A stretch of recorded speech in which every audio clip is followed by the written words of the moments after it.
మాజీ CM Jagan party నేతలతో సమావేశంలో కీలక వ్యాఖ్యలు చేశారు. రాబోయే రోజులు తమవే అని ధీమా వ్యక్తం చేశారు.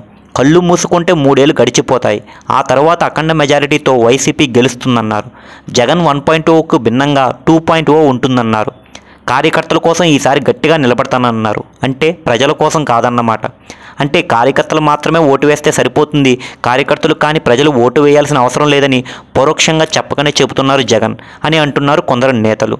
3 ఏళ్ల తర్వాత ఏపీలో వచ్చేది మేమే, రాష్ట్రాన్ని పాలించేది మేమే అంటున్నారు మాజీ సీఎం జగన్.